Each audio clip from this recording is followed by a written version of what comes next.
Before I approach the problem from our current circumstances, I would say a couple of words what I understand as philosophy in general. I'm very inclined to understand philosophy according to the ancient model.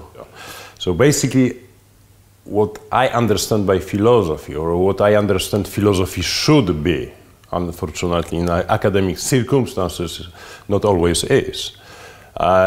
So philosophy should be understood as a kind of a struggle and a kind of a descent. And this is somehow connected with the very origins of understanding who philosopher is, what philosophy is. So in accordance with this ancient understanding, philosopher is atopos. And that means, atopos means out of place. Philosopher is always in a kind of a tension between himself or herself and his community.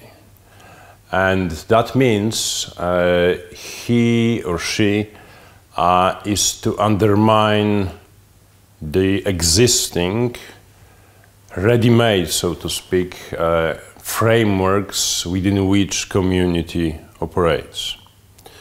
And as we know quite well from the history of philosophy, this can lead to some dramatic situations, like the fate of Socrates at the very beginning of the history of philosophy.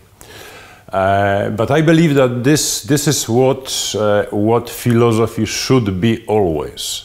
It's like a kind of universal, transhistorical character or nature of philosophy, or obligation of philosophy, to undermine the public opinion, to undermine a public self-confidence, to undermine all these frameworks within which we operate in our everyday lives, to undermine all the natural ways of thinking, all the natural concepts by means we think we understand reality. Philosopher is to be a constant, or philosophy is to be a constant critique of all these frameworks to which I referred to. And now how it refers to the question about the role of philosophy in times of war. As I suggested at the beginning, there is some kind of analogy between philosophy as such and war. Because war also undermines everything we believe in, everything to which we are accustomed, everything with which we are familiar. What I see here is that war poses certain specific obligations on philosophy. Philosophy should first restore a basic axiological frameworks, the basic axiological points of reference for human world in the times in which everything seems to vanish, everything seems to be destroyed, and so on and so forth. And this is interesting in the context of this war specifically, because philosophy also has a tendency to fall into some, petrified conceptual frameworks. Like for a very long time, postmodernism was a very popular, very fashionable way of thinking. Many great thinkers belong to that camp. And postmodernism, in my view, and I understand this term very broadly, was an intentional response to the tragedy of the previous wars, to this ideological background which led eventually to the Second World War. And nowadays we have a kind of reverse situation. If we stay with postmodernism, then the consequences can be very grave.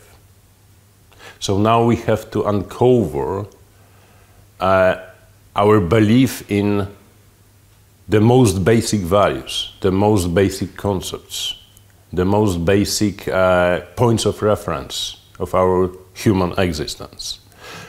And I believe this war, which is currently underway,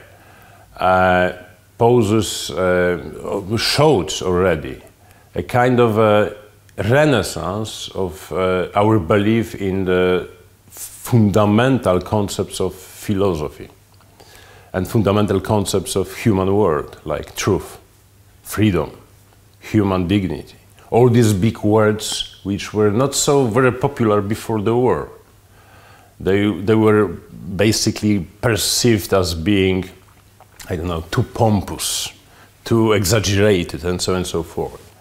So philosophy should at this time cherish our way to those concepts and to those experiences. But on the other hand, it does not, obviously it does not mean that we should treat them uncritically. And there is this tension which is inscribed into philosophy probably from the times of Descartes at least. The tension for looking for these foundational concepts and values. But on the other hand, be very careful. Because we know that Russian propaganda was very happy with postmodernism and all these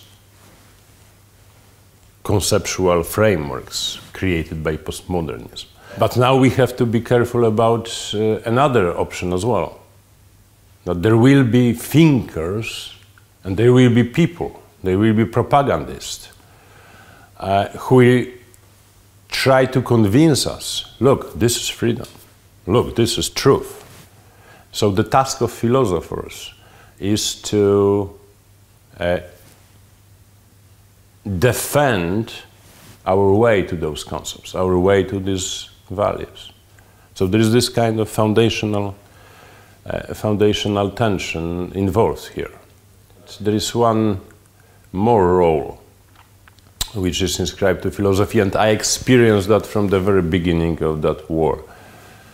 That philosophy should work in a kind of projective way, not only a critical way, but projective way, in a sense that we have to very carefully and very attentively think together with other scholars like sociologists, historians, about projecting a positive points of reference for us, built on our historical experiences, built on our current experiences, and so on and so forth. So that this would be this triple function of philosophy: to restore the main values and our belief in the main values. There are values in our lives. Second, that would be, we have to, while doing this, we have to be critical. And third, this kind of transdisciplinary aspect, to work again carefully and very attentively to build or to create or to project some positive points of reference on which we can rely. And basically that is how I see philosophy and philosophy in times of war.